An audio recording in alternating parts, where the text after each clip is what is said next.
Bonjour et bienvenue à notre condensé financier quotidien du jeudi. Je m'appelle Sophie et voici ce qu'il se passe sur les marchés aujourd'hui. La livre sterling a augmenté à son plus haut niveau en 2 semaines mardi, après les commentaires rigoristes d'Ian McCafferty de la Banque d'Angleterre. La paire euro-dollar continue d'avoir une semaine calme, les traders sont actuellement concentrés sur les données d'inflation en provenance des États-Unis. L'Arabie Saoudite veut faire grimper le prix du baril de brut à 80 $ pour financer les dépenses importantes du gouvernement. La paire livre-dollar a gagné 0,1% sur la dernière session, le SSI montre un ratio vendeur-acheteur de 1,3. La paire dollar-yen a exécuté une correction mineure, gagnant 0,3% sur la dernière session, le SSI montre un ratio acheteur-vendeur de 1,1.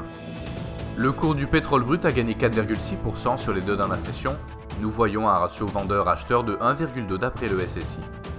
Le cours de l'or a affiché de légers gains sur les dernières sessions, en hausse de 0,2% sur la dernière session, le SSI montre un ratio acheteur-vendeur de 2. Les demandes initiales au chômage aux États-Unis à 12h30 GMT, l'indice des prix des logements neufs au Canada à 12h30 GMT et l'évolution AIE des stocks de gaz naturel aux États-Unis à 14h30 GMT. Les renouvellements des inscriptions au chômage aux États-Unis seront publiés à 12h30 GMT, le discours du président de la BCE Draghi pour la zone euro à 11h30 GMT, le discours du gouverneur de la Banque du Japon Kuroda à minuit 30 GMT. Nous espérons que vous avez apprécié nos perspectives marché de ce jeudi.